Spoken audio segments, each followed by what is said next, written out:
Imam Syafi'i itu tinggal begitu udah hafal satu halaman, apa lagi? Ya, itu kelebihan ulama zaman dulu. Kalau sampai ada orang yang mengatakan itu cerita fiktif, orang-orang Islam itu sering membuat cerita fiktif. Mana ada manusia sekali lihat hafal? Ya, maka gampang sekali menjawabnya oleh jemaah. Ini bagi orang Allah. Jemaah di sini semua tahu Dr. Zakir Naik. Semua tahu Dr. Zakir Naik. Itu hafal 6 kitab di dunia ini kalau nggak salah. Kapan dia ingin keluar? Dikeluarkan. Kapan dia ingin menghadirkan? Dia disebutkan dalam Injil. Ini disebutkan dalam Al-Quran. Ini disebutkan dalam kitab Weda. Ini disebutkan dalam kitab ini. Bisa ada manusia sekarang yang hafal seperti itu. Padahal sekarang apa? Godaannya jauh lebih berat. Nah, tidak bisa membuka HP ini. Scroll beranda langsung. Yang keluar? Ya, kita semua udah tahu. Ya, tentunya lebih berat. Sedangkan Imam Syafi'i itu dulu, jangankan menyekrol beranda yang macam-macam sudah isinya ini. Imam Syafi'i itu cuma lewat pasar dan dia gak ikut bermaksiat di dalam situ. Ya, dia sudah turun hafalannya. Dia langsung mengadukan kepada Imam Waqi, aku hafalanku buruk katanya. Padahal cuma ngedengar maksiat di dalam pasar dan dia itu gak ikut. Dan Imam Syafi'i mengingkari, sudah buruk hafalannya. Berarti beliau itu menjaga. Jadi wajar.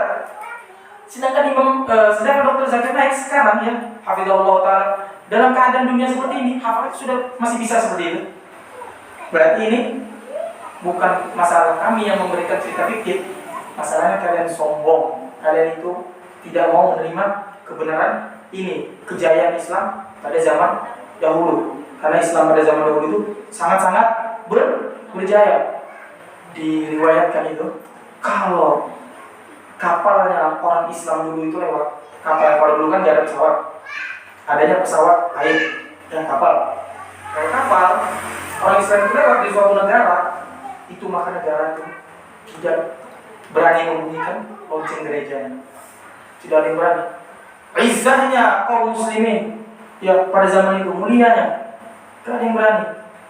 Tapi karena kemerosokan kaum muslimin sendiri, maka Allah timpakan, ya Allah uji kaum muslimin dengan keadaan kita sekarang ini. Maka kita berusaha semoga kita bisa kembali ke keadaan itu lagi. Amin amin ya Rabbal alamin. Ini al-hafidh ya, orang yang banyak hafalannya.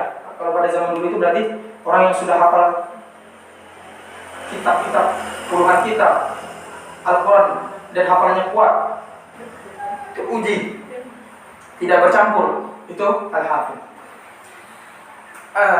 Muhyiddin, penghidup agama. Ini gelar ini, gelar yang tidak disukai oleh Imam Nawawi. Imam Nawawi diberikan gelar ini kan? Dia Imam Nawawi itu adalah muhyiddin, orang yang menghidupkan agama. Tapi Imam Nawawi berkata apa? Aku tidak menjadikan kehalalan atas orang yang pertama kali menggelariku dengan gelar muhyiddin. Imam Nawawi tidak ridho, Imam Nawawi tidak ikhlas, Imam Nawawi tidak suka dia dipuji dengan muhyiddin. Karena Imam Nawawi merasa dirinya itu masih kecil, ya. Dirinya itu masih rendah, ya. Dirinya itu masih belum ada apa-apanya, tapi diberi gelar muhyiddin. Padahal kalau kita melihat karyanya Imam Nawawi ini adalah nampak keilmuan beliau itu. Ya, bahwa beliau ini orang yang sangat berilmu. Bahwa beliau ini orang yang sangat berilmu. Tapi beliau apa? Gak mau dikasih gelar muhyiddin. Beliau gak mau dikasih gelar muhyiddin, menunjukkan keikhlasannya. Ya, tidak sombongnya dia.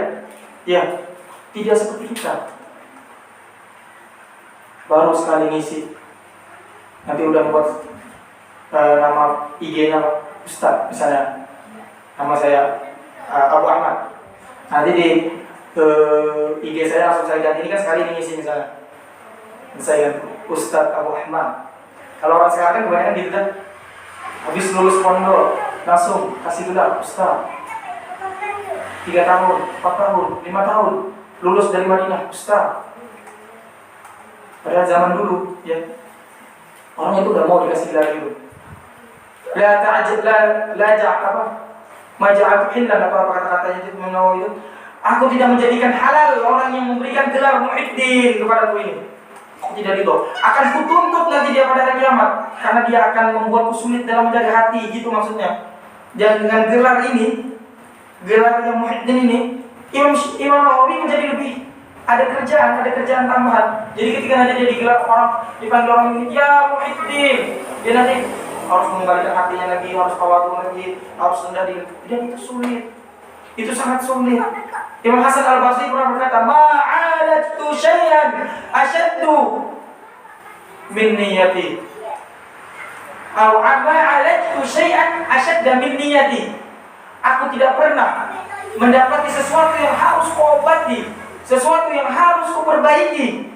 Asyad itu jauh lebih berat untuk diperbaiki min niyati, kecuali niat.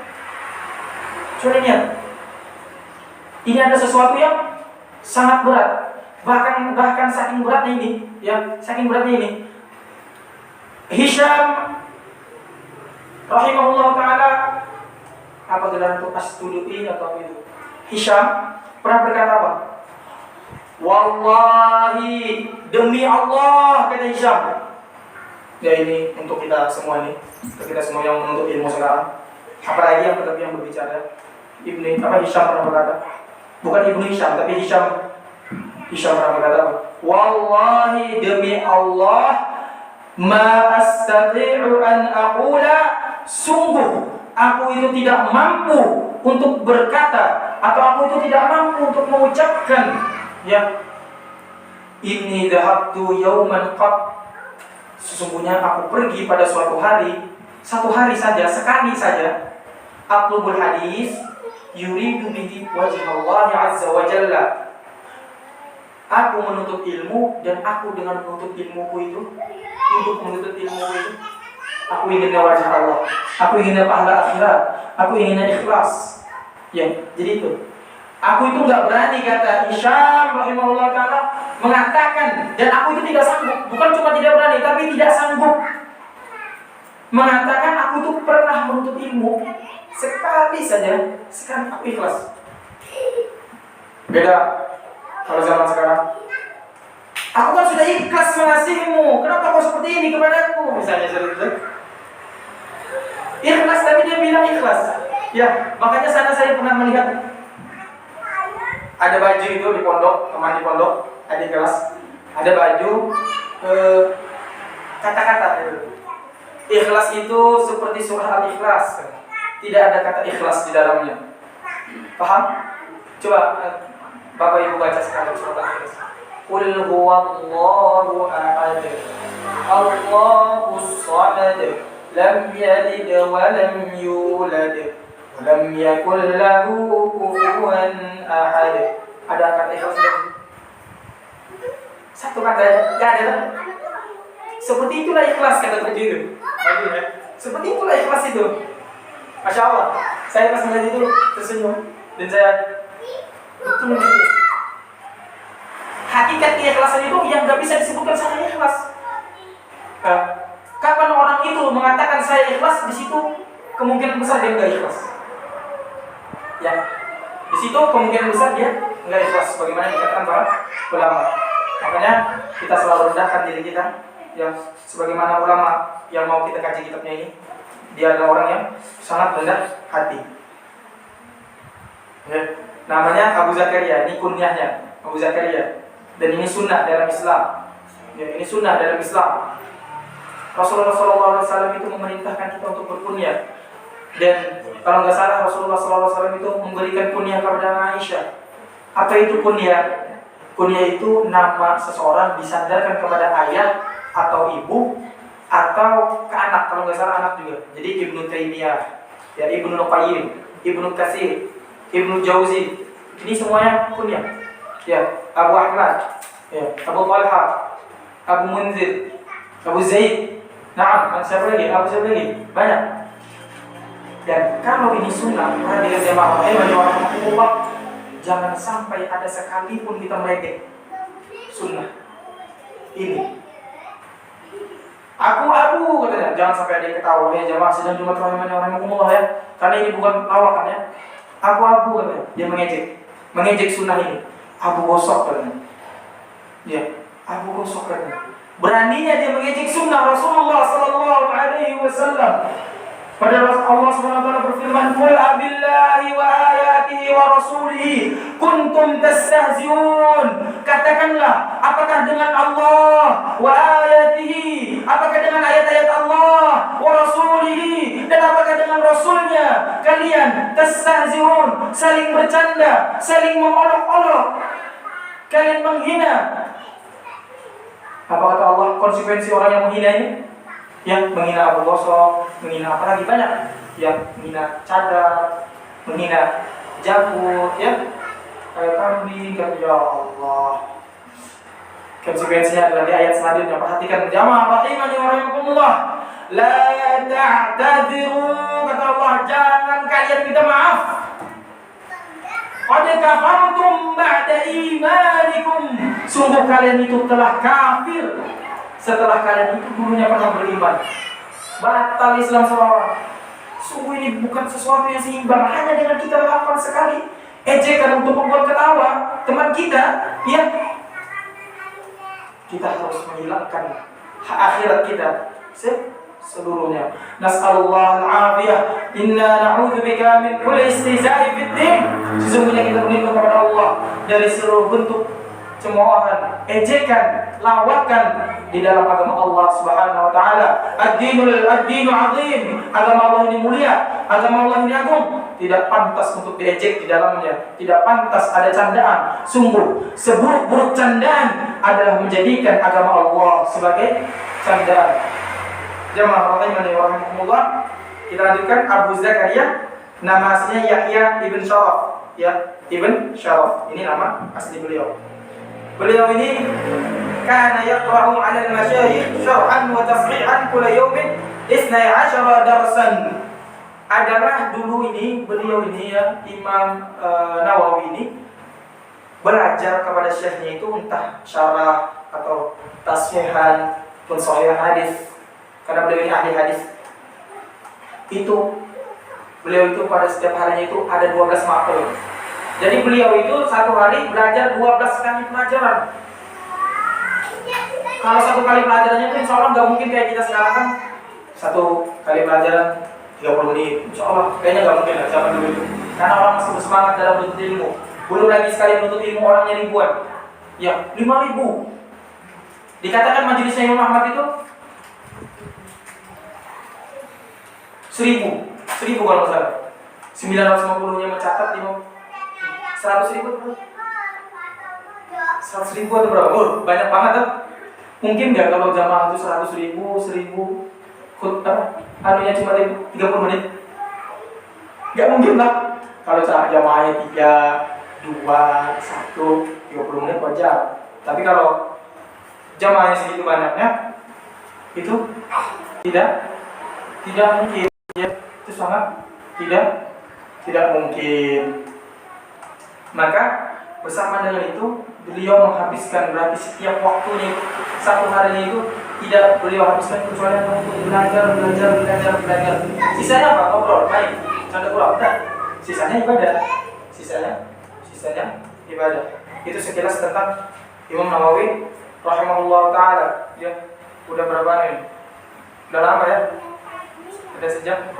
Itu cuma kita membahas Imam Nawawi, dan ini sangat singkat. Ini wallahi jemaah tidak ada yang saya ucapkan ini kecuali hanya segelintir, mungkin hanya 1 atau 2 dari kelebihan-kelebihan Imam Nawawi. Ya, banyak masih kelebihan beliau yang saya tidak tahu. Bahkan saya di dalam kitab ini tidak membaca semuanya. Saya memilih ya penting-penting di atas yang penting gitu. Penting semua, tapi ada yang lebih penting dari yang penting.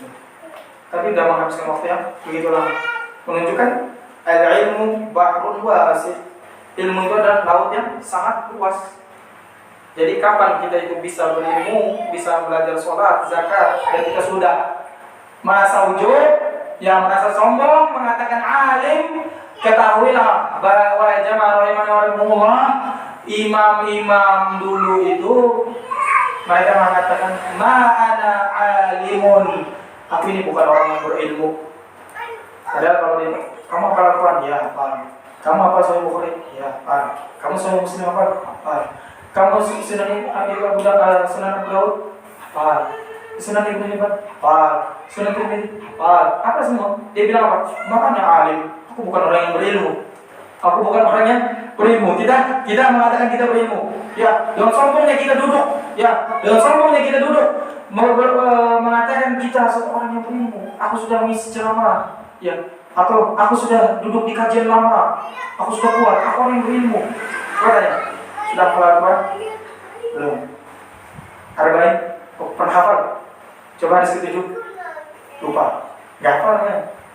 Namanya pernah hafal. Oke. Yang lebih dikit lagi. Hadis apa yang lebih dikit daripada Arba'in? Arba'in 40. Udah, itu kayaknya paling dikit. Enggak hafal dia. Tapi dia bilang dia berilmu. Ayo tadi Kristen. Ya. Sebelum ini Kristen. Walaupun sebenarnya hakikat ilmu ini kita tadi ilmu secara bahasa. Lakin al-haqiqah fil ilm al-khasyatullah atau khasyatullah. Orang yang berilmu pada hakikatnya itu adalah orang yang takut kepada Allah. Walau kana ilmuhu qalilan, walaupun ilmunya itu sedikit. Dia itu enggak hafal Arba'in, Nawawi, enggak hafal. Cuma kalau udah melihat perempuan nunduk. Alim. Ya, kalau ada orang menggibah dia lari. Itu alim. Ya. Kalau ada orang tertawa dia enggak ikut. Itu alim. Kalau kita masih ikut. Ya, kita bukan orang yang berilmu. Maka sadar diri ya. Kita semua harus sadar diri. Kita masuk ke dalam bab pertama dari kitab ini, babul ikhlas wa ihdarin niyati fi jami'il a'mal wal aqwal wal ahwal al barizah wal khafiyyah. Ya, bab keikhlasan wa ihdarin niyat, dan menghadirkan niat fi jami'il a'mal, dalam seluruh amal perbuatan kita. Wal aqwal, amal itu kan yang dikerjakan. Memindah ini. Jadi memindah ini bisa jadi pahala loh. Kalau kita ini benar-benar paham apa yang mau disampaikan itu. Misalnya di sini. Misalnya ini bukan berarti saya berniat seperti ini ya. Nanti wah, insyaallah bingung banget, niatnya banget, masya Allah. Ini misalnya. Ini terhalang ya. Mau menuntut antum kan, mau ada orang yang misalnya di sini. Jadi saya tahu kayaknya di ini ingin tidak fokus kalau ini ada di sini. Ini tidak fokus kalau ada di sini. Biasa dia fokus dan langsung bisa menuntut ilmu dengan sip, ya langsung dia tiba-tiba tahun depan kiamat, langsung jadi ulama. Ya, cuma geser ini. Niatnya karena Allah. Maka ibadah. Ini makanya ini babnya ihdar. Ihdar itu dari kata, kita sekilas sedikit, ahdara yuhdiru ihdaran, ya. Dalam bahasa Arab, hadara itu artinya hadir. Kita duduk ke sini, hadar. Hadar itu majelis ilmu. Aku menghadiri majelis ilmu. Hadar itu fi majelis ilmu. Aku hadir di majelis ilmu. Itu hadir.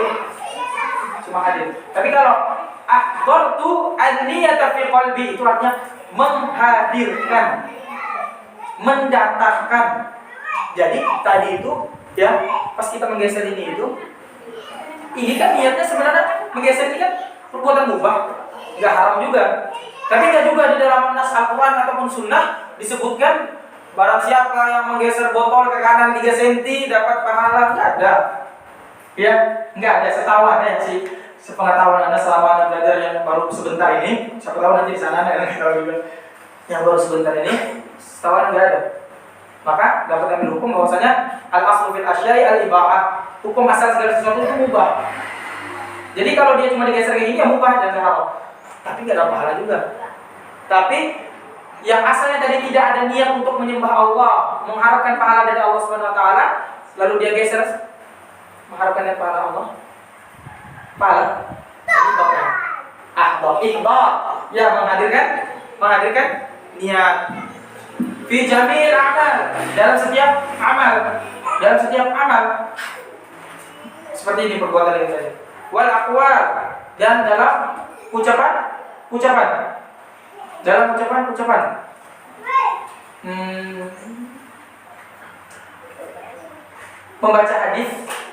Membaca hadis itu setahu anak itu masalahnya itu nggak berpahala.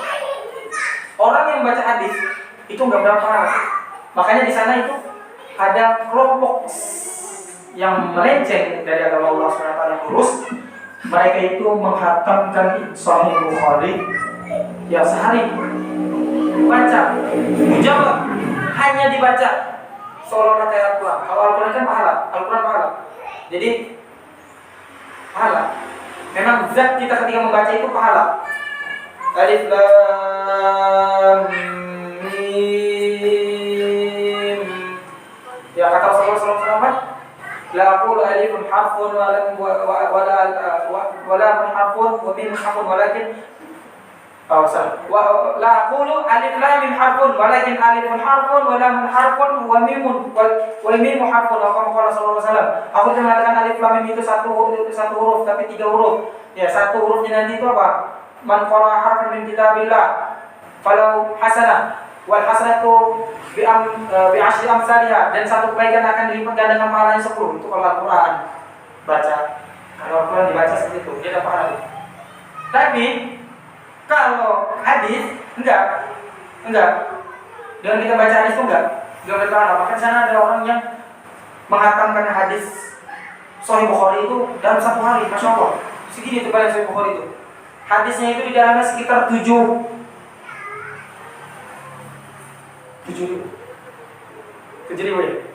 Sekitar 7.000 kalau nggak salah. Iya, kalau nggak salah 7.000 ya. Bisa dilihat lagi nanti. Nah, hadis terakhirnya kalau nggak salah itu kalimatani khafifatani ala lisani. Ya, itu hadis terakhir. Itu dibaca. Jadi seandainya kita ingin mengikuti mereka itu dan itu adalah sesuatu yang salah, ya, Pak Ibu, itu adalah sesuatu yang salah yang tidak ada tuntunnya di dalam syariat, tidak ada contohnya dari Nabi kita Muhammad SAW. Jadi seolah-olah kayak gini. Wa Amirul Mu'minin Abi Hafs Umar bin Khattab bin Nufail bin Abdul Uzza bin Riyah ibn Abdullah ibn Qard ibn Riza ibn Adi ibn Ka'ab ibn Lu'ay ibn Ghalib al-Qurasi al-Adawi radhiyallahu anhu qala sami'tu Rasulullah sallallahu alaihi wasallam yaqul innamal a'malu binniyati wa innamal likulli imrin ma nawa faman kana hijratuhu ila Allah wa rasulihi fa hijratuhu ila Allah wa rasulihi man kana hijratuhu ila dunya yusibuha wa imrin. 7.000 satu hari selesai. Nanti baru acara-acara. Ya. Enggak ada contohnya. Itu. Tapi orang yang membaca hadis bisa berpahala. Karena sebelumnya tadi kan enggak pahala. Cuma lihat hadis di sini. Apa bab kita yang mau kita pelajari? Babul ikhlas wa ihdharin niyah, dan menghadirkan niat fi jami'il amal, dalam setiap amal kita, wal aqwal, dan dalam perkataan-perkataan kita. Ketika kita membaca hadis tadi, perkataan bukan? Perkataan. Ya. Qala al-mu'allif rahimahullahu ta'ala innamal a'malu binniyat wa innamal likulli imrin ma nawa. Itu perkataan. Nah, dengan kita membaca itu, kita niatkan untuk mengingat hadis Nabi supaya kita bisa mengamalkannya. Itu menghadirkan niat. Ya, kita membaca ini supaya jamaah ini bisa mendengar. Jamaah bisa mendengar, bisa mengamalkan, itu pahala. Kalau ikhlas, kalau memang dia karena Allah, ya. Kalau memang dia karena Allah. Itu namanya menghadirkan perkataan. Wal ahwal, menghadirkan dalam keadaan-keadaan. Ini gimana? Allah al-Miswab menghadirkan dalam keadaan-keadaan, misalnya orang kena musibah. Itu kan keadaan, suatu keadaan yang tertimpa pada dirinya. Jatuh dari motor, wah. Dan dia jatuh dari motor, dia tidak mengharapkan pahala dari Allah dengan jatuhnya itu, atau bahkan dia mencaci, itu malah dapat dosa. Tapi kapan dia jatuh dari motor, keadaan yang menimpanya itu, lalu dia hadirkan niatnya, jadi supaya semoga mengharapkan niat dia berniat, semoga dengan musibah yang menimpa diriku ini, pahalaku tertambah, dosaku terampuni. Nah, itu menghadirkan niat. Itu kalau orang berilmu itu. Ya. Orang berilmu itu seperti itu dia. Makanya di sana ada perkataan itu, ibadatul ghafil ada orang lalai, orang nggak pintar, ya, orang yang nggak tahu ilmu, ketika mereka itu beribadah, adatun itu tuh hanya kebiasaan. Itu tuh hanya kebiasaan. Selalu setiap kenapa sore, pagi, malam bangun, sholat, tetangga seperti itu. Dia ngikutin tetangga ya. Kenapa puasa? Ibu menyuruh. Kenapa bayar zakat? Dibayarin bapak kan? Bukan dia, sebelum dia yang bayar. Dibayarin bapak, nah itu ya bayar ya. Katanya. Ini mujaratannya berlalu seperti itu aja. Orang yang tidak berilmu seperti itu tidak mendapat pahala malah bisa. Ya, dia khawatirkan dia tidak mendapat pahala dari amal-amalnya itu. Walakin apa? Adatul alim ibadah. Akan tetapi orang yang berilmu itu ketika dia itu melakukan adat kebiasaan, ya, melakukan adat kebiasaan ini ibadah. Contoh, orang alim itu ketika dia mandi pagi, mandi itu apa hukumnya? Mubah, ya. Hukum asal mandi itu cuma boleh. Atau mandi itu belum dapat pahala. Tapi ketika dia mandi dan dia ini adalah orang yang berilmu, macam-macam niat dalamnya itu. 1, supaya orang gak kebauan. 2, ya, supaya semangat dalam menuntut ilmu. 3, apalagi niat mandi itu. Misalnya ada anaknya di situ, dia mandi, dia berarti berniat untuk mengajari anaknya suatu kebaikan. Dia berniat mengajari anaknya suatu kebaikan. Maka ini juga niat, menghadirkan niat. Seolah pahala juga, padahal cuma mandi. Belum lagi minum. Apa hukum asal minum? Biasa aja, nggak pahala, nggak ada juga. Tapi lihat kalau orang berilmu itu diniatkan nanti minum, ini supaya aku bisa baca Al-Quran, supaya aku bisa hidup. Nah, kenapa kalau kamu bisa hidup? Supaya aku bisa hidup dan mengamalkan firman Allah. Allah Subhanahu wa taala berfirman, "Wala taqtulu anfusakum, innallaha kana bikum rahima." Jangan kalian bunuh diri kalian itu. Sesungguhnya Allah terhadap diri kalian sangat penyayang, sangat sayang. Salah satu penyebab kehidupan di dunia ini paling besar apa? Air. Ya. Kita itu menurut penelitian bisa hidup tanpa makanan sampai 3 hari kalau nggak salah. Tapi 3 hari tanpa minum insya Allah nggak bisa. Nah, jadi dia itu minum supaya dirinya nggak meninggal. Tapi bukan cuma supaya dirinya nggak meninggal. Supaya dirinya nggak meninggal itu masih dapat pahala. Karena semua orang nggak pengen orang meninggal. Ada yang pengen meninggal di sini? Berarti orang di luar kebiasaan, ya, di luar kebiasaan. Dia nggak pengen bukan cuma nggak meninggal, dia itu pengen mengamalkan firman Allah ini. Jangan kalian bunuh diri kalian. Dia minum air untuk supaya nggak meninggal.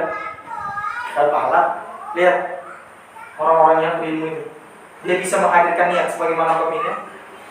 Al-barizah wal khafiyah, amal yang nampak ataupun amal yang tersembunyi. Amal yang tersembunyi juga harus ada niat. Contohnya apa? Kalau amal yang tersembunyi, kalau nampak kan dari tadi kita contohnya nampak. Kalau yang tersembunyi itu misalnya cinta. Nah ya, cinta itu kan al-mahabbah. Sesuatu yang asalnya wajar-wajar saja. Contoh, saya mencintai anak kecil ini. Saya cintai anak kecil ini karena saya suka anak. Pahala? Lah, enggak. Bukan pahala. Tapi anak cinta yang anak kecil ini karena dia tumbuh dalam keimanan, dia tumbuh Islam, dia tumbuh dalam berusaha menuntut ilmu. Saya cintai dia karena Allah Subhanahu wa taala. Amalan yang tersembunyi dalam hati. Allah insyaallah. Amalan cinta ini adalah amalan yang tersembunyi, ya. Makanya di sana didapatkan namanya cinta palsu. Ya, ini pembahasan agak sensitif. Misalnya di sana kalau kita itu berkata seperti ini, apa iya cinta itu amalan yang tersembunyi? Ya kita katakan iya. Karena di sana ada orang yang, dan banyak kan orang yang mengatakan aku cinta kamu, aku yang mencintai kamu. Hari ini sama dia, besok sama orang lain. Katanya cinta. Ya katanya cinta tapi berkhianat. Menunjukkan ini cinta ini bukan sesuatu yang cuma diucapkan. Berarti cinta itu sebenarnya bukan zahir, dia itu enggak nampak. Lakin fi hada. Lakin huna. Ini di sini, cinta itu di sini. Dia itu adanya di hati. Adapun ketika orang itu melihat suatu amalan, misalnya saya ini mencintai dia, lalu saya kasih dia uang, saya kasih dia ini. Ini buktinya cinta itu adalah sesuatu yang terlihat? Enggak. Bapak ibu sekalian sudah juga nggak bisa lihat cinta. Nggak bisa lihat cinta itu, tapi itu tadi asalnya, yaitu Allah a'lam bishawab, ya Allah a'lam bishawab. Itu kalau ada salah bisa dikoreksi. Karena ini cuma pemberian contoh. Intinya apa? Intinya entah amalan itu nanti nampak atau amalan itu tersembunyi, atau bisa nanti yang tersembunyi itu adalah amalan yang kita lakukan di rumah yang tidak dilihat orang, juga tetap harus kita niatkan kepada Allah Subhanahu wa ta'ala supaya kita mendapatkan pahala dari Allah Subhanahu wa ta'ala. Belum masuk ya? Masih juga deh. Berapa menit lagi? 45 menit. Oh, salah. Ya, bawa. 45 menit lagi. 45 menit lagi. Sama-sama. Bismillahirrahmanirrahim. Wa alaikum warahmatullahi wabarakatuh. Berkata penulis. Siapa tadi penulisnya? Imam Nawawi rahimahullah ta'ala berkata, qala Allah ta'ala wa ma umiru illa liya'budullaha mukhlishina lahud-din hunafa'a wa yuqimus shalah wa yu'tuz zakah wa dzalika dinul qayyimah. Dan yang demikian itu adalah agama yang lurus. Di sini Imam Nawawi menukilkan perkataan Allah Subhanahu wa ta'ala. Menunjukkan perkataan Allah Subhanahu wa ta'ala. Allah Subhanahu wa ta'ala berfirman di sini, wa ma umiru, dan tidaklah mereka itu diperintah. Dan tidaklah mereka itu diperintah. Siapa ini? Mereka. Rasul. Bukan. Masya Allah. Semangat Bapak, Masya Allah, menjawab, Masya Allah, Masya Allah. Semoga Allah berikan ilmu kepada ilmu. Saya amin amin alamin. Setelah kita semua di sini. Semangatannya dalam menuntut ilmu, walaupun tua ya. Jangan menjadi penghalang. Iyad bin Fudail itu dulu adalah perampok. Dia tobat umur 40 tahun kalau nggak salah ya, 40 tahun. Bisa lihat lagi. Jadi ulama mulai belajar 40 tahun, berarti mulai belajar bahasa Arab, mulai belajar tajwid mungkin 40 tahun. Mas Ribat masih umur 21, umur 20. Udah masih besar banget kemungkinan menjadi alim ulama, ya. Maka semangat, tetap semangat. Ya, di sini yang diperintah untuk mengikhlaskan ini, di sini dikatakan wa ma umiru, dan di dalam mereka itu perintah siapa? Ahlul kitab. Karena di sini ayat sebelumnya apa? Lam yakunil ladzina kafaru min ahlil kitab wal musyrikin. Ya, ahlul kitab dan orang-orang musyrik yang lagi jadi topik pembahasan ini mereka. Lagi dibicarakan Allah, habis itu Allah mengatakan wa ma umiru, padahal mereka itu enggak diperintah kecuali, perintahnya apa? Kecuali illa liya'budu, kecuali agar mereka itu menyembah. Liya'budullah, menyembah kepada Allah, mukhlishina lahuddin, dalam keadaan mengikhlaskan niatnya hanya untuk Allah, memurnikan ibadahnya hanya untuk Allah Subhanahu wa ta'ala. Dia itu hanya berniat untuk Allah Subhanahu wa ta'ala. Jadi tidak ada ibadah itu kecuali hanya untuk Allah. Oh, ini luas Pak Ibu pemahamannya ya. Ini bukan cuma kita beribadah sholat hanya untuk Allah. Ini nanti pembahasannya at-tauhid. Ini pembahasannya at-tauhid. Ya. Apa itu? Kita bahas dulu mukhlis. Mukhlis itu apa? Mukhlis itu ya ikhlas. Artinya orang yang ikhlas. Mukhlis itu nanti kalau dalam bahasa Arab dia berasal dari akhlasa al-akhasa yukhlisu ikhlasan mukhlisun. Nah, dapat ya. Mukhlisun, orang yang ikhlas artinya. Orang yang ikhlas. Apa itu al-ikhlas? Apa itu al-ikhlas? Kalau secara bahasa, ikhlas itu memurnikan. Memurnikan. Kalau misalnya mengosongkan juga bisa. Makanya nanti ada at-talkhis, mengosongkan. Mengosongkan. Nah, di sini orang-orang kafir itu tidak diperintah kecuali hanya untuk mengikhlaskan. Dan ikhlas itu bimana tauhid. Bimana at-tauhid. Semakna dengan at-tauhid. Apa itu at-tauhid? Ifradullahi bil ibadah. Mengesahkan Allah dalam peribadatan. Tidaklah dia itu beribadah kecuali hanya untuk Allah. Dan tidak ada ibadah kecuali hanya untuk diserahkan kepada Allah. Jadi kalau perkataannya tidaklah dia beribadah kecuali hanya untuk Allah. Jadi misalnya dia melakukan ibadah. Dia melakukan ibadah sholat, zakat, puasa, naik haji, ya, bagi yang mampu. Itu ketika ada orang lain di sampingnya, dia nggak menginginkan pujiannya. Jadi dia itu mengikhlaskan ibadahnya hanya untuk Allah. Ya. Tapi di sana juga masuk di dalamnya memberikan ibadah hanya untuk Allah. Yang dimaksud adalah ibadahnya itu. Karena salah satu ibadah itu kan banyak Pak Ibu.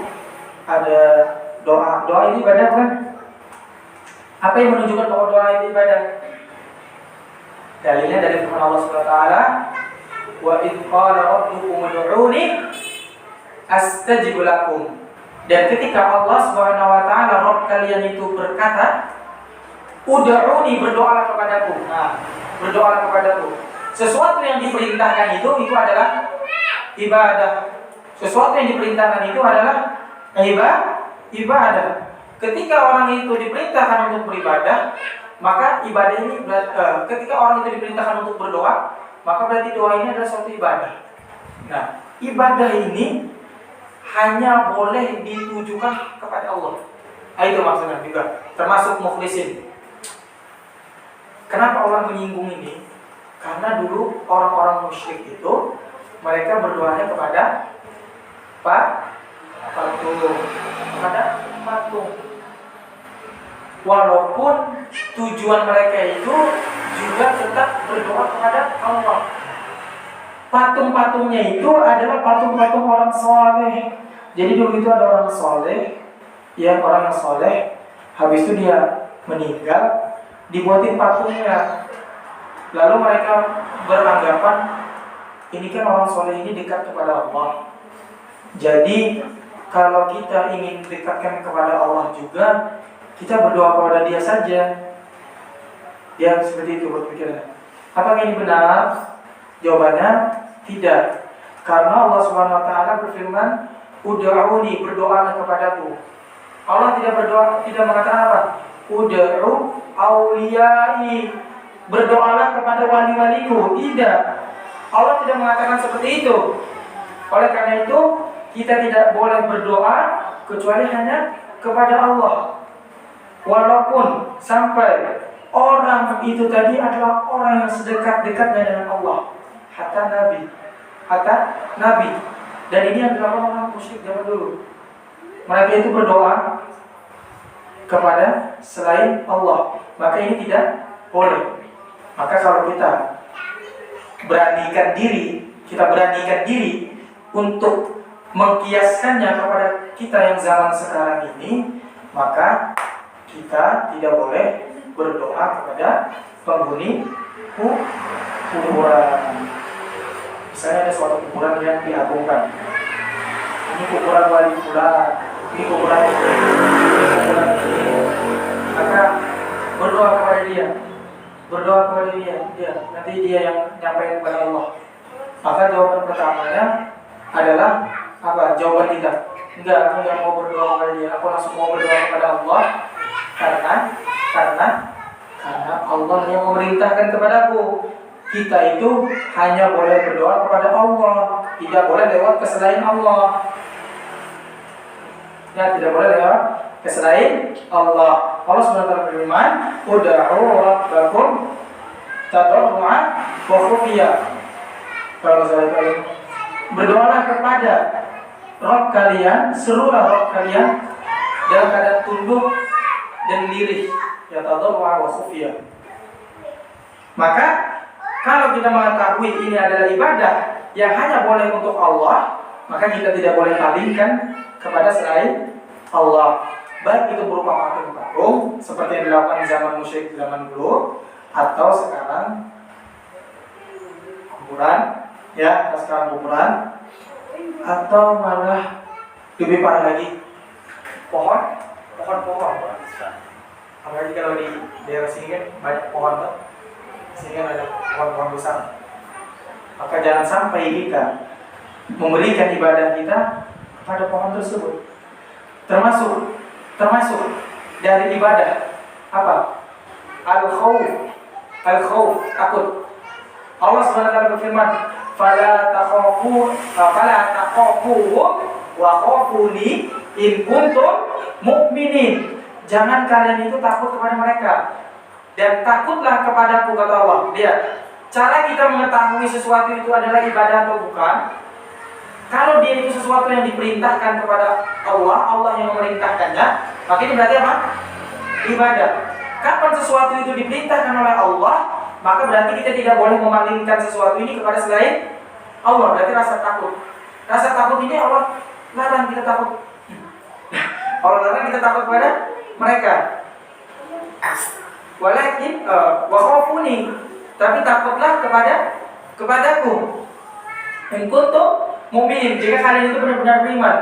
Maka kapan kita menyerahkan rasa takut kita kepada selain Allah, baik berupa pohon-pohon, batu-batu, dan yang selainnya, maka kita sudah terjatuh ke dalam kesyirikan dan bisa keluar dari agama Islam. Ya, dan bisa keluar dari agama Islam. Maka ini dijaga ya Bapak Ibu sekalian. Ini dijaga, perhatikan. Apalagi kalau di tempat kami sana tuh, ya beda-beda ya. Masing-masing tempat itu beda-beda. Syirikannya beda-beda. Kalau di sini sama sih kalau di Kalimantan juga pohon-pohon juga. Jadi kalau lewat situ nanti permisi dia. Kalau bahasa kami kai jatuh empat lewat lah, itu masuk. Itu artinya apa? Kai jatuh empat lewat lah, itu artinya ke jatuh itu di atas saya nenek lagi. Ke jatuh permisi numpang lewat. Ini sudah berarti dia itu sudah takut kepada sesuatu itu, dan takut yang seperti ini adalah takut yang mengeluarkan orang dari agama Islam. Maka ini harus dijaga. Ini Allah Subhanahu wa Ta'ala sedang membicarakan orang-orang yang musyrik. Ya, sudah disebutkan di dalam ayat di awal ini kan, lam yakunil ladzina kafaru min ahli kitabi wal musyrikin. Orang yang musyrik di zaman dulu. Ya, afara'aitumul Lata wal Uzza? Apakah kalian itu tidak melihat kepada Lata wal Uzza? Siapa itu Lata wal Uzza? Itu adalah patung zaman dulu, yaitu orang-orang salih yang disembah oleh orang-orang yang kafir, ya, disembah oleh orang-orang kafir. Dan bukan cuma patung, ya, pohon-pohon sama. Dalilnya itu dari hadis Abi Waqid Al-Laythi, yang pada waktu saat itu orang-orang Islam sudah Islam. Orang-orang Islam ini mau berangkat jihad, ya, atau lagi istirahat jihad. Lalu mereka itu melihat orang kafir, orang musyrikin itu menggantungkan pedang-pedang mereka ini. Jadi supaya tergambar dulu Bapak Ibu, jadi enggak cuma saya ngomong habis itu hilang. Jadi ini kaum muslimin sekelompok kaum muslimin ini lagi berjalan di sini. Di sini ternyata ada, ya kalau nggak salah seperti ini gambarannya, kalau yang semakna, ada orang yang lagi menggantungkan menggantungkan pedang-pedangnya kepada pohon ini, berharap dengan sebab menggantungkan tadi ini bisa menjadikan pedangnya berkah, pedangnya kuat, menang perang, cuma digantung di pohon. Makanya dinamakan Zatu Anwar, tempat sesuatu yang di situ digantung-gantungkan bendahara, pedang, tombak dan yang lainnya. Ya, ketika orang Islam lewat, tapi orang Islam ini kan sebagaimana Abi Waqidin mengatakan, wa nahnu hudatsa'u ahdin bi kufrin. Kami itu baru saja masuk Islam. Kami itu baru saja masuk Islam. Kami itu belum terlalu paham tentang Islam. Tapi kami sudah beriman gitu. Wa nahnu hudatsa'u ahdin bi kufrin. Nah, ini juga menunjukkan berarti pemahaman orang zaman dulu itu ya seperti itu. Dia suka mencari berkah dengan benda-benda, misalnya ada pohon besar digantungin nanti, atau nanti baru beli motor baru, sana dulu mandiin di motoran udah gimana di bawah pohon besar.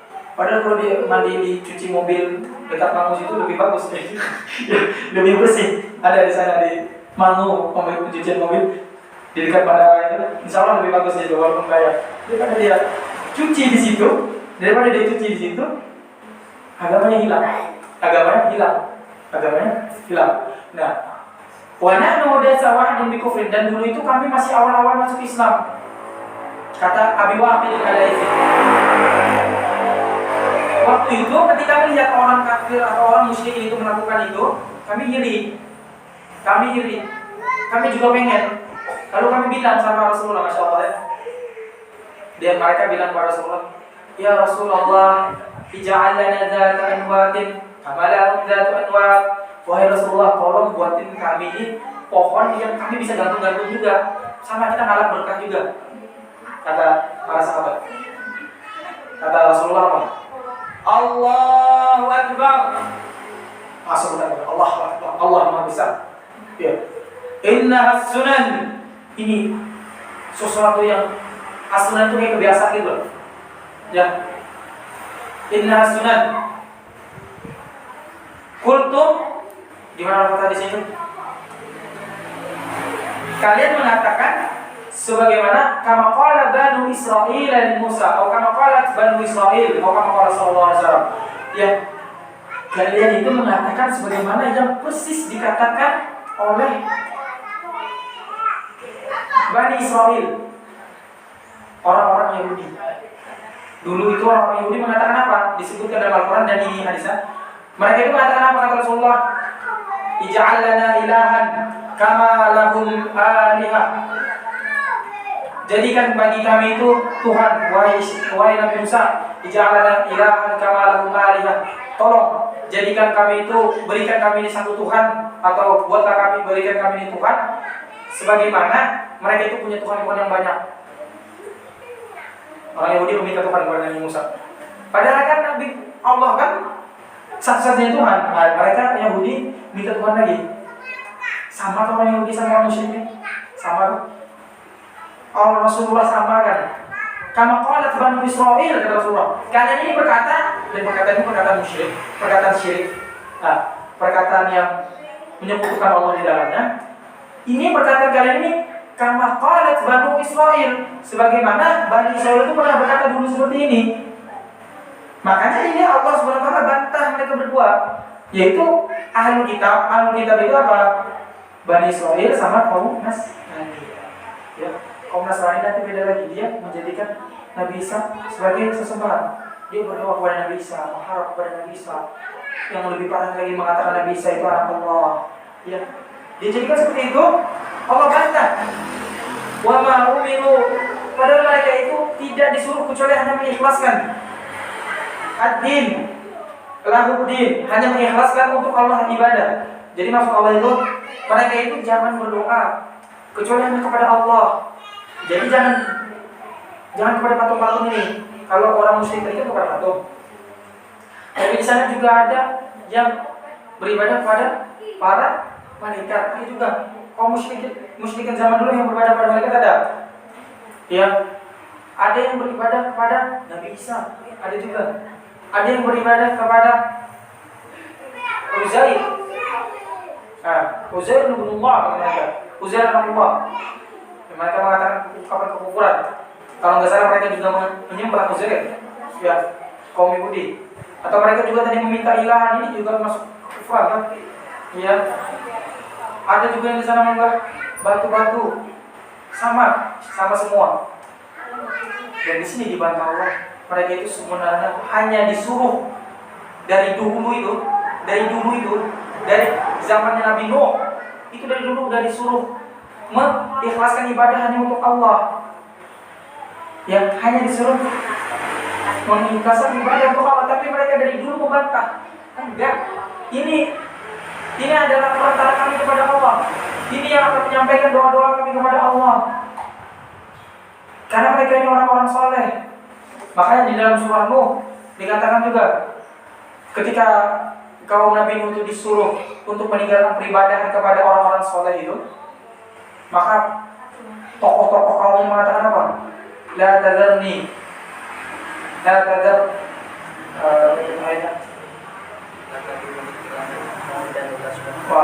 wa la tadhar, wa qala Nuh Rabbi,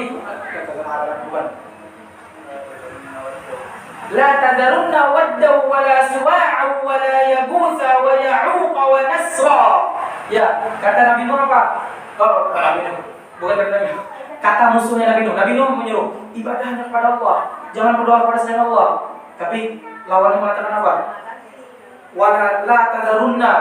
Ini kalau kita paham bahasa Arab, ini mereka ini pakai la tadharunna, pakai runna. Kalau la tajar itu artinya jangan kalian tinggalkan, gitu aja, jangan kalian tinggalkan. Tapi kalau la tajarunna, sekali-kali jangan sampai kalian tinggalkan. Penekanan banget. Jadi sangat membelanya mereka dengan ibadah-ibadah mereka ini. Ya, mereka mengibadahi patung, ya, lukisan-lukisan. Ini, tapi yang diibadahi mereka ini bukan orang sembarangan, orang soleh. La tajarunna wadda, wadda ini nama orang. Wala suwa'a, sama suwa'a bin orang. Wala yaghutz, wala ya'uq, wa nasra, sama semuanya orang-orang saleh. Meninggal dijadikan peribadahan. Kalau mau tahu ceritanya dulu itu kaum Nabi Nuh itu belum ada kesyirikan. Adanya orang soleh, taat, dan ada tokoh-tokoh orang yang di atas dia ya, Wadda, wala suwa'a, wala yaghutz, wala ya'uq, wa nasra. Jadi orang-orang tokoh ibadah imam-imam yang mereka itu meninggal. Nah, setan membisikkan kepada mereka itu, yuk buat lukisan mereka, gambar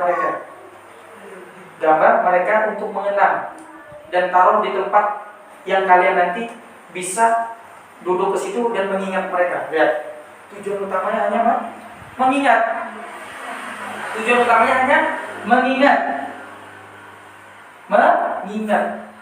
Jadi ada gambar. Habis itu nanti mereka kumpul di situ. Lalu mereka melihat gambar tersebut. Ini adalah orang soleh zaman kita dulu. Lalu kita sebutkan manakib-manakibnya apa, keindahan-keindahan serta kelebihan-kelebihannya. Itu aja tujuan awalnya itu. Tapi setelah itu berlalu berapa ratus tahun, kalau nggak salah itu dalam riwayat itu ratusan tahun kalau nggak salah, maka syaitan membisikkan kepada orang-orang di situ apa? Ini orang-orang yang membuat awal tadi udah meninggal, lalu dibisikkan, ini bapak ibu dulu ini membuat gambar ini supaya untuk disembah, kamu minta doa kepadanya dan berharap semoga doa itu disampaikan kepada Allah. Padahal pertama dibuat tadi untuk apa? Untuk cuma mengingat. Bukan untuk kita minta doa kepadanya. Maka pada saat itu syaitan pun mempermainkan mereka dan mereka pun jatuh kepada kesyirikan. Ini awal kali kesyirikan di dunia ini terjadi dan terus sampai sekarang. Ya, mukhlishina lahuddina hunafa mereka itu hanya diberitahu untuk mengikhlaskan agama kepada Allah yang dalam keadaan lurus hanya untuk Allah. Walaupun hunafa itu pada aslinya artinya itu condong belok. Maksudnya belok dari kesyirikan kepada ketauhidan, hanya kepada Allah. Hanya kepada Allah. Ya. Yuqimus salata dan mereka itu diperintahkan untuk mengamalkan atau menegakkan salat. Wa yu'tuz zakat dan mereka diperintahkan untuk menunaikan zakat. Jadi dari zaman dulu itu sudah ada yang namanya salat, udah ada yang namanya zakat. Ini kan Allah SWT lagi bercerita tentang orang Yahudi, orang Nasrani, ya, orang musyrikin pada zamannya Nabi Muhammad SAW. Itu diperintahkan untuk menegakkan salat dan menunaikan zakat. Wa dzalika dinul qayyimah, dan itulah agama yang lurus. Itulah agama yang lurus. Dan berkata lagi lurus di sini, wa qala ta'ala, dan berfirman Allah Subhanahu wa taala, la yanalallahu luhumuha wala dima'uha walakin yanaluhu taqwa minkum. Tidak sampai. Nah, ini adalah firman Allah untuk memerintahkan kita menyembelih, berkurban. Jadi ketika kita berkurban itu kata Allah apa? Apa Allah butuh perlu makan sehingga Allah minta, ayo berkurban untukku, aku lapar, aku pengen makan sapi. Enggak. Bahkan Allah bilang apa? La yanalallaha luhumuha. Tidak sampai kepada Allah itu daging kurban kalian itu tidak sampai kepada Allah. Bukan itu. Apa Bapak Ibu pernah melihat orang yang menyembelih lalu naik dagingnya ke atas langit? Enggak kan? Nah, ini dikasih tahu Allah lagi penekanan. Wala dima'uha, atau darahnya yang tercucur mengalir. Apakah darahnya naik ke atas langit? Enggak kan? Karena memang bukan itu yang sampai kepada Allah. Allah di mana? Di atas langit. Jadi bukan dagingnya itu naik, darahnya itu naik, enggak. Walaupun Allah di atas langit, dan seharusnya seandainya memang dagingnya atau darahnya ini yang naik, maka yang sampai kepada Allah, maka daging dan darahnya pasti akan naik, terbang ke sana. Tapi kan enggak. Makanya dikasih tahu Allah sebenarnya memang enggak, memang bukan itu yang sampai kepada Allah itu. Walakin akan tetapi apa? Yanaluhu taqwa minkum, yang sampai kepada Allah itu adalah ketakwaan dari kalian. Ketakwaan dari kalian. Ma makna taqwa di sini? Al-ikhlas wa huwa fil qulub. Makna taqwa di sini adalah ikhlas, dan ikhlas ini tempatnya di hati. Ya, makanya di sana itu Rasulullah pernah bersabda, "At-taqwa hahuna," sambil mengisyaratkan dadanya. Wa asyara ila sadri. At-taqwa hahuna 2 kali. At-taqwa hahuna 3 kali. Namanya takwa itu di dalam hati. Namanya takwa itu di dalam hati. Namanya takwa itu di dalam hati, yaitu keikhlasan. Ya, hanya mengharap wajah Allah. Disebutkan dalam kitab Fathul Majid, makna ikhlas, mahabbatullahi wahdah wa iradatu wajhih. Cinta kepada Allah dengan cinta yang penuh pengagungan dan ketundukan saja. Yang cinta ini hanya diberikan kepada Allah. Cinta yang seperti ini hanya untuk Allah. Tidak ada dia mencintai seseorang dengan pengagungan dan penuh ketundukan kecuali hanya untuk Allah. Inilah ikhlas. Wa iradatu wajhi, dan hanya menginginkan wajah Allah, menginginkan pahala yang di sisi Allah, menginginkan apa-apa yang ada di sisi Allah Subhanahu wa ta'ala. Inilah yang sampai kepada Allah Subhanahu wa ta'ala, yaitu keikhlasan. Pentingnya ikhlas. Wa qala ta'ala, dan ini terakhir ini insyaallah. Dan berfirman Allah Subhanahu wa ta'ala, "Qul in tukhfu ma fi sudurikum aw tubduhu ya'lamuhu Allah." Seandainya, katakanlah wahai Muhammad sallallahu alaihi wasallam, in tukhfu, jika kalian itu menyembunyikan ma fi sudurikum, apa-apa yang ada di dalam hati kalian, aw tubduhu, atau yang kalian nampakkan, ya'lamuhu Allah akan mengetahuinya. Maka maksudnya di sini apa? Kita itu niat-niat kita itu fi sudurikum ay niyatuna. Niyatuna di mana? Niat itu di mana, Pak? Ibu letakkan? Di hati. Jadi kalau kita mau sholat itu, kuatkan di hati kita, niatkan untuk Allah dan langsung takbir, ya, langsung takbir saja. Dalam hatinya sudah, aku mau niat sholat zuhur, dan dalam hati. Karena niat letaknya di mana? Di hati, kan? Ini disebutkan di sini. Mafi sudurikum, apa-apa yang di dalam hati-hati kalian. Maksudnya apa? Niat hukum, niat-niat kalian.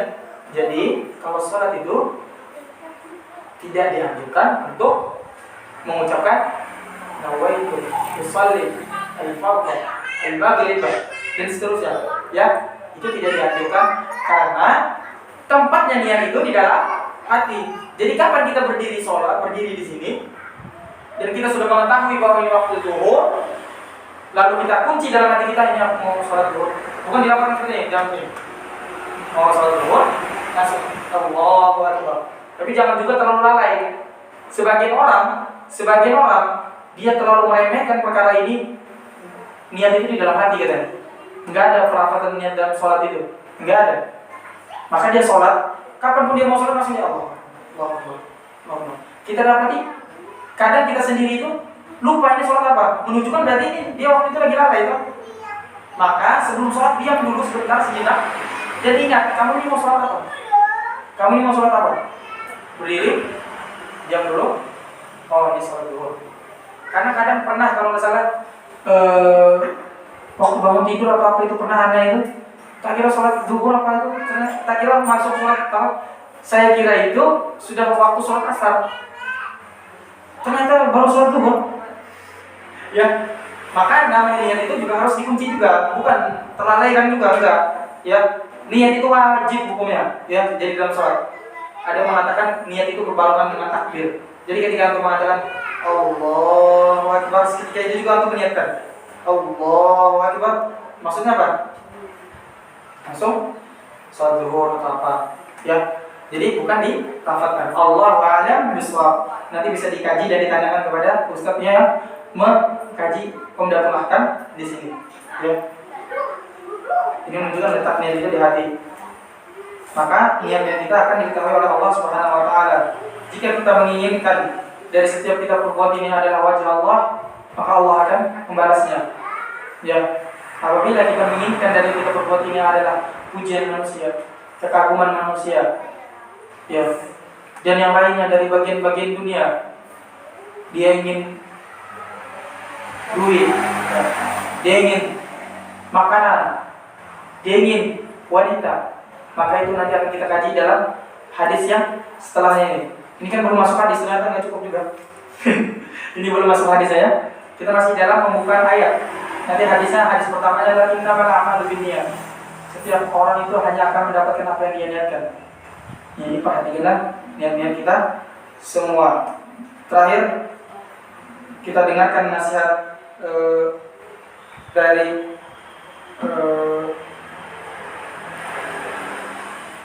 Abu Malik, bahwa dia berkata apa? Ihdar nafsak ala nafsik. Hati-hati kamu terhadap dirimu sendiri. Ya, kenapa?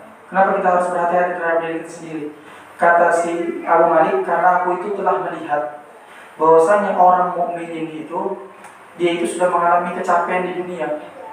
Kecapean dari sisi apa? Dia harus sholat, puasa, zakat, naik haji, ya, apalagi berjihad, capeknya luar biasa. Berceramah, capeknya luar biasa. Ya, memikirkan materi, capeknya luar biasa.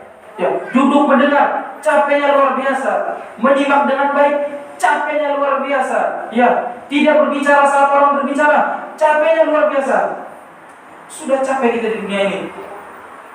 Nah, kalau sampai, kata Malik, kalau sampai nanti kita bertemu akhirat dan akhirat tidak menjumpai kita dengan sesuatu yang menggembirakan, maka telah terkumpul pada kita itu dua kecelakaan.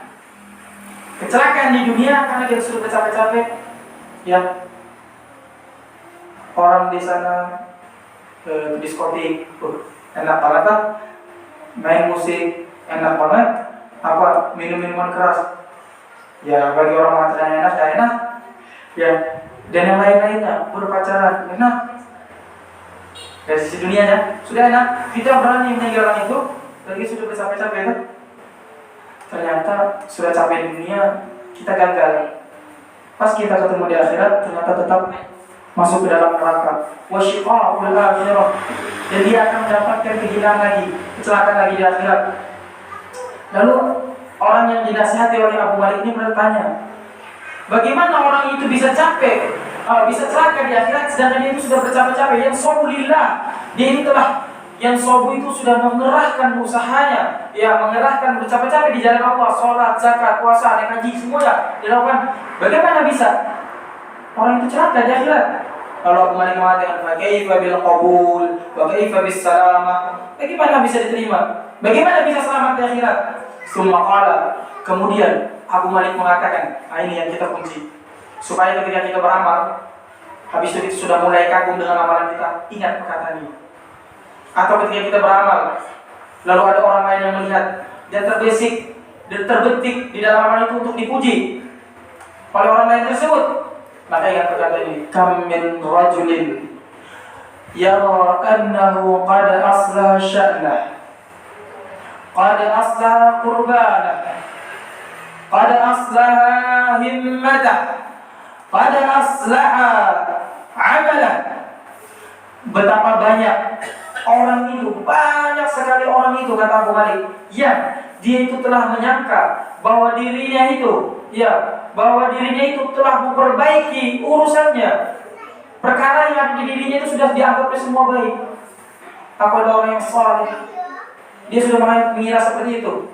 Qad aslaha qurbana, dia sudah menganggap dirinya itu adalah orang yang sudah memperbaiki ibadahnya kepada Allah Subhanahu wa taala. Qad aslaha amalah, dia sudah, atau qad aslaha himmatah, dia sudah memperbaiki himmahnya, keinginan kuatnya itu hanya untuk akhirat, dia mengira sudah seperti itu. Ini sangkaannya. Qad aslaha amalah, dia telah mengira bahwa dirinya itu sudah memperbaiki amalan-amalannya. Aku sudah sholat, puasa, dan ini sudah bagus sekali. Aku sudah siap berjumpa dengan Rabbku. Tapi apa? Yujma'u yaumal qiyamah, seluruh amalnya itu akan dikumpulkan di hari kiamat. Fayudrabu bihi wajhu, maka wajahnya akan dikumpul atau akan dipukul, akan dihancurkan, akan dihantam dengan sebab amalannya itu. Dia sholat, puasa, zakat, naik haji. Nah, orang yang masuk surga, dia ini tadi akan dijadikan amalannya tadi untuk menghantam wajahnya sendiri. Semoga ini nasihat bisa kita pakai dan kita amalkan di dalam kehidupan kita sehari-hari. Sumber nasihat ini adalah lebih terarah kepada diri pribadi daripada jamaah sekalian. Akan tetapi ketika jamaah bisa mengambil manfaatnya, maka puji Allah. Maka saya memohon maaf jika ada kesalahan dalam penyampaian saya atau kurang sopannya saya dalam dalam berbicara, karena saya di sini masih belajar. Saya di sini masih belajar dan hanya belajar menyampaikan. Ini hanya latihan.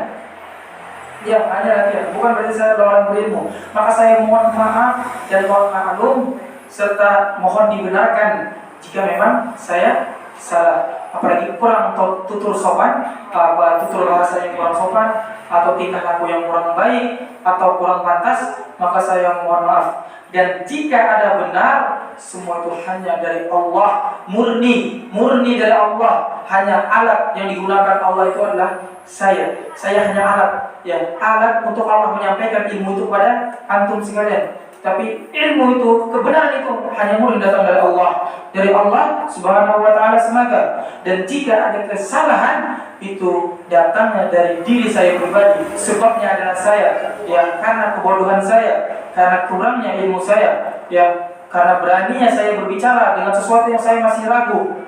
Maka ini adalah kesalahan saya dan kesalahan syaitan, la'anahullah wa la'anahullah. Maka aku qali hada wa astaghfirullah li wa lakum wa lisairil muslimina min kulli dhanbin wa khati'atin istaghfiruh innahu huwal ghafurur rahim. Naktafi bihadzal qadar. Subhanakallahumma wa bihamdika asyhadu an la ilaha illa anta astaghfiruka wa atubu ilaika. Assalamu alaikum warahmatullahi wabarakatuh. Waalaikumsalam.